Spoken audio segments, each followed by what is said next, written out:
Finally, a game that has original arcade titles on. This could have been done 20 years ago on the Dreamcast and kept the system alive, if only for a short while longer.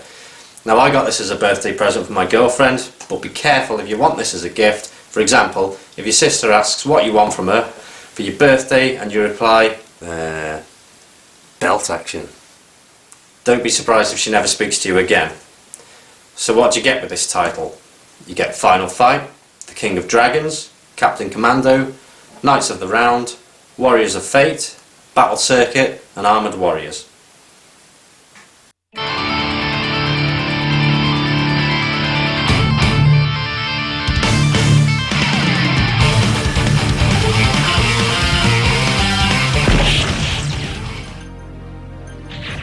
Battle Circuit was Capcom's last beat-em-up made for the arcade in 1997. You can choose from 5 unique characters. They are Cyber Blue, an all-round character with cybernetic attachments and probably the best character to use. Captain Silver, a Mr. Fantastic style character that stretches his limbs while fighting and changes form at the end of his Fury attack.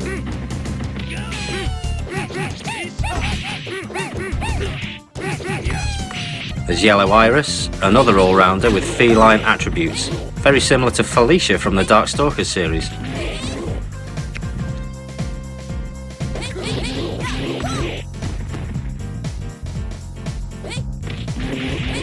Pink Ostrich. Pink Ostrich? You may as well have Rodhull and Emu. This annoying eyesore makes an irritating noise with every attack. Weirdly, the rider of the ostrich is called Polar Abdul, named after the singer Paula Abdul. And lastly, Alien Green, a strange botanical creature resembling Audrey 2 from the Little Shop of Horrors.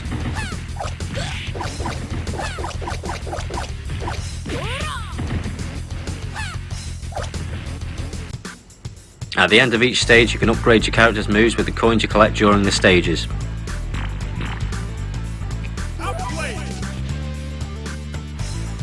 As a bounty hunter, you must stop the Delete Gang.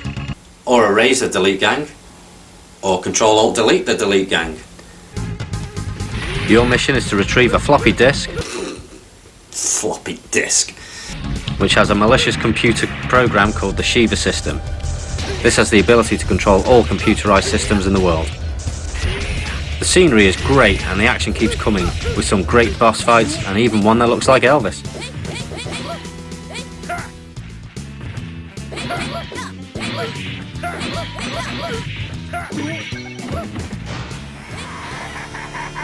Final Fight, the 1989 arcade classic. Metro City has been overrun by the Mad Gear gang, and it's your job to clean up the streets. You play as one of 3 characters. Mike Hager, the new mayor and ex-wrestler. He is big and very strong, but as a result lacks in speed.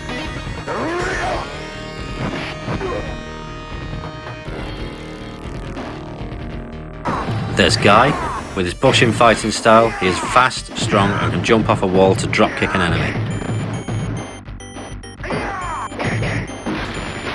And Cody. He's a street brawler who is also strong and quick. The character sprites are huge in comparison to a lot of the beat-em-ups out at the time. The animation for all the levels is just fantastic, giving true depth to the game.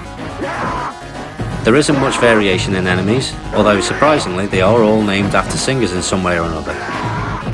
And Dore, of course, is a nod to Andre the Giant. If you're thinking of going solo through the game, then prepare to have your ass kicked a lot, and I mean a lot.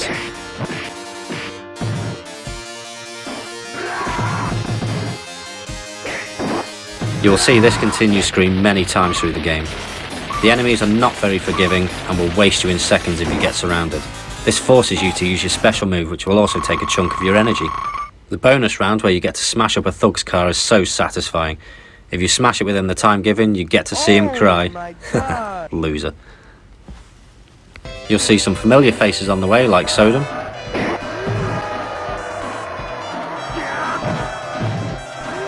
And Relento, who both would eventually feature in the Street Fighter series.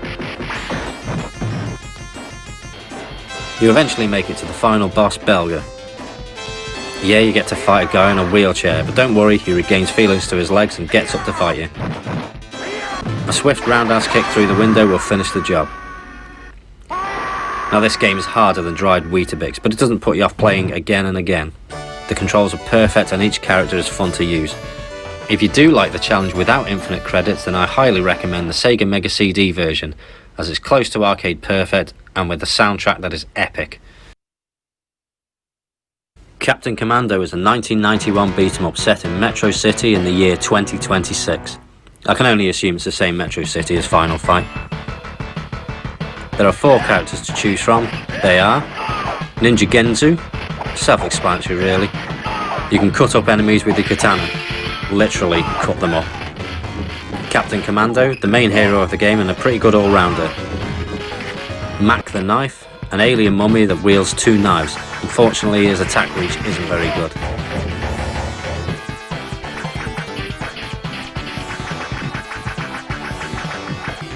And Babyhead, an infant sat on top of a robot body.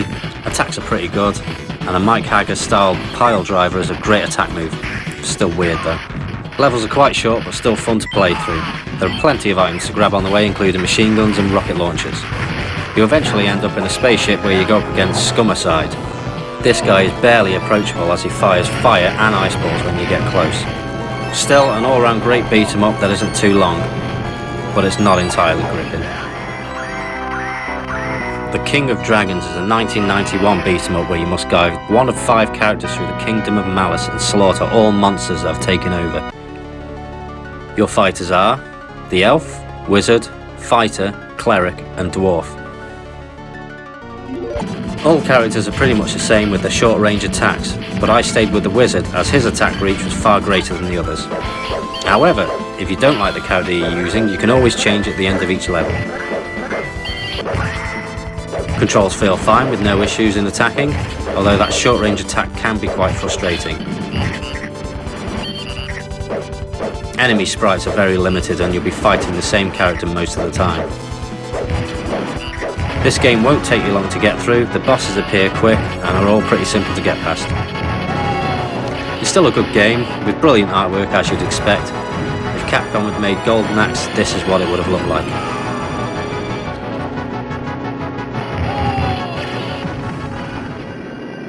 Knights of the Round is a 1991 beat-em-up based on King Arthur and Knights of the Round Table. I sometimes call this Knights of the Round Table by mistake. You can choose from 3 heroes, Ken Masters, Russell Crowe and Rodney Trotter. Whereas the other games so far had me interested, this just never gripped me. It looks great and plays fine. Maybe it's just the size of the characters and lack of combos that make me dislike this game more than the others. There's plenty of action going on and you can power up your character, but there was nothing much more to keep me interested in this one.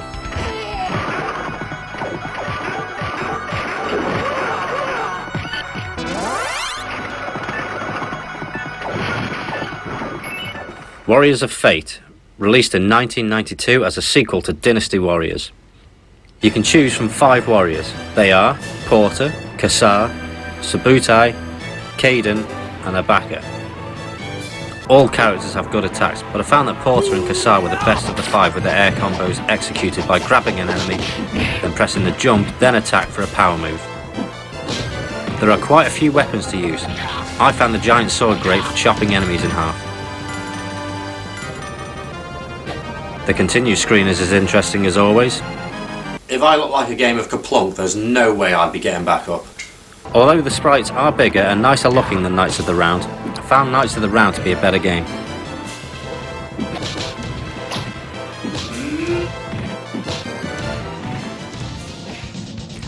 Armoured Warriors is a 1994 beat-em-up with mech fighters as your heroes.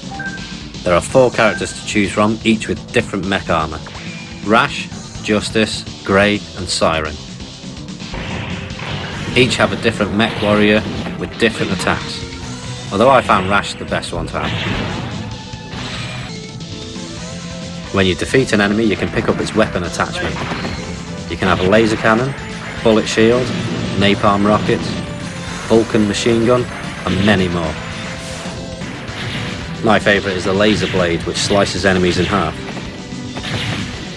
Even M. Bison's hat makes an appearance. Great. When I first saw this, I wasn't too sure if I'd like it. When I played it, I didn't really rate it that much. As I kept playing, I liked it even more.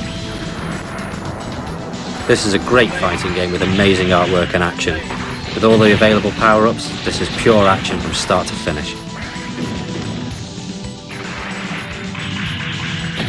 7 great titles to choose from. Hopefully they'll bring out a second version of this.